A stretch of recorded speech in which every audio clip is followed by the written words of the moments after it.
When we want to talk about two actions that will both take place in the future, we can use the future perfect or the future perfect progressive, which is also known as the future perfect continuous.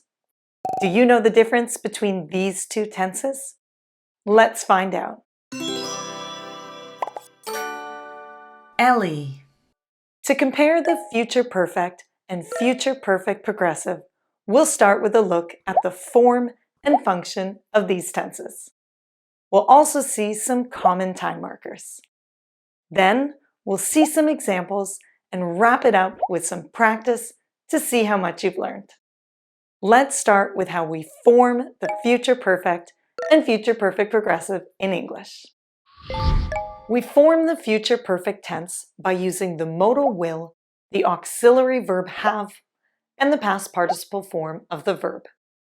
We use have and never has no matter what the subject is, because modals are always followed by a base verb. The past participle of regular verbs is formed by adding ed, while irregular verbs undergo various types of changes to the middle or ending of the verb.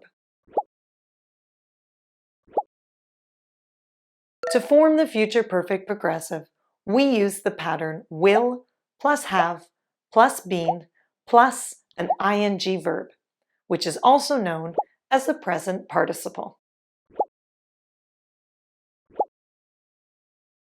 Now let's talk about the function of these two tenses. When and why do we use the future perfect and the future perfect progressive? The future perfect is used for two actions that will be completed at different times in the future. We use the future perfect tense for the action that will happen first in the future, and the simple present for the action that will happen second or further into the future. For example, in the sentence, they will have finished lunch by the time the meeting starts. The action will have finished will happen before the action starts. Like the future perfect progressive also shows two actions that occur in the future. The difference is that the first future action continues to the second future action. We use the future perfect progressive tense for the first continuing action and the simple present for the second action that is further into the future. For example, in the sentence, the oven will have been heating up for 20 minutes before the timer goes off. The action will have been heating up happens first and continues up to the second action goes off. Now let's talk about time markers. The main time markers for the future perfect and future perfect progressive tenses are very similar. But there are also additional optional time markers that can help you distinguish between these two tenses. Let's take a look. Time markers are one or more words that show the time when an action takes place. Common time markers for the future perfect include by the time, when, and before. The time markers for the future perfect progressive also include by the time, when, and before. Note that additional time markers like for and all are also typically used to show a continuing action. The main time marker will appear at the beginning of the dependent clause, meaning the one with the simple present verb. For example, we can say, our neighbors will have moved out by the time, when, or before a new family moves in.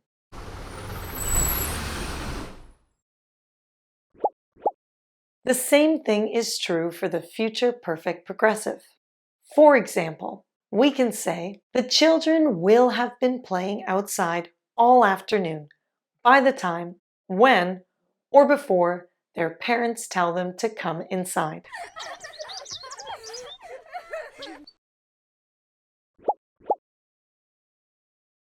It's time to see the future perfect and future perfect progressive tenses in context.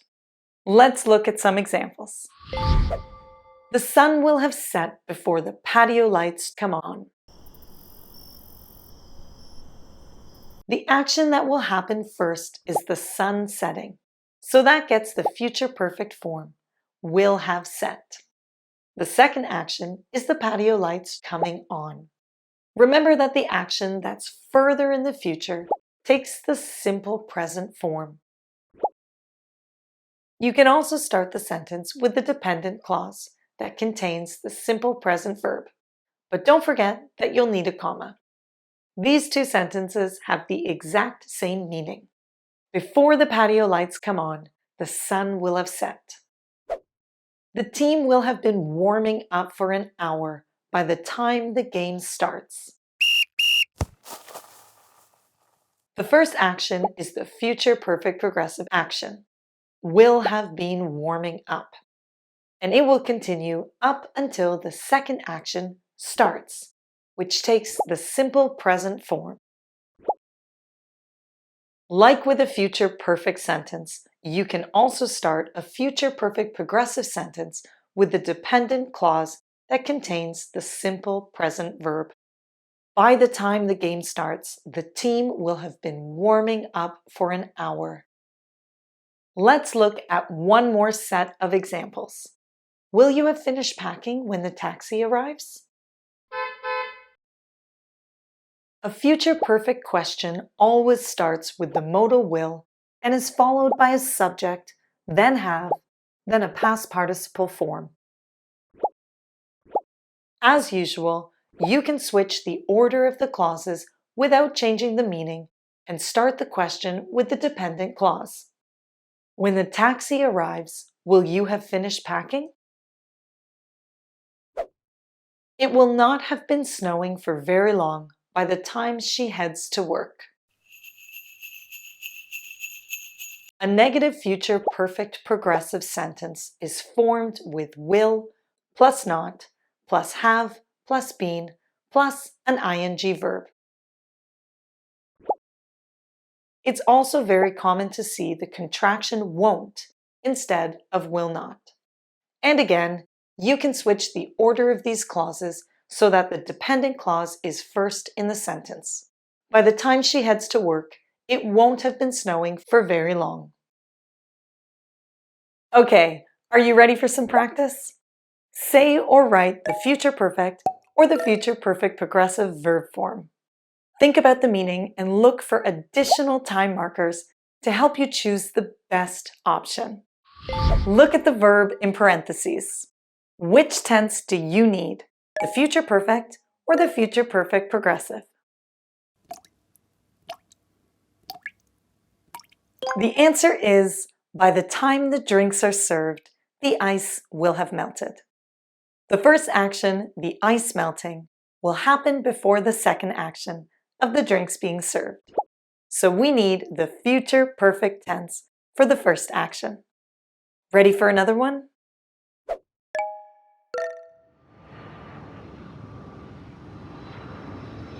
By this time next week, my cousin will have been traveling for 2 months. The action will have been traveling will continue up until this time next week. So we need the future perfect progressive tense. The additional time marker, for, helps you choose a continuing action. Did you notice that we don't always need a simple present verb in the dependent clause? Sometimes the context makes the future time clear, such as by 5 p.m. tomorrow or by my birthday. How about this one?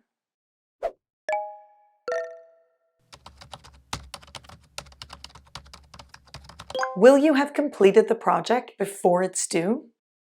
These two actions, completing the project and the project being due, will happen at different times in the future. So we need to use the future perfect tense in the independent clause.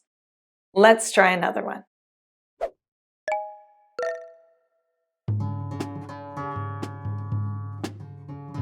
The band will have been rehearsing all afternoon by the time the singer arrives.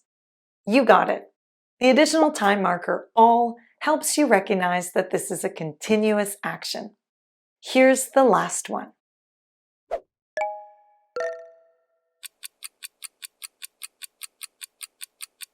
We will not have been waiting in line very long when they start letting people in.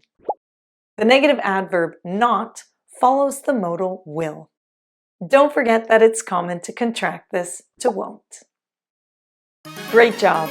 Now you know the difference between the future perfect and the future perfect progressive tenses. See you next time, and happy studying. Ellie.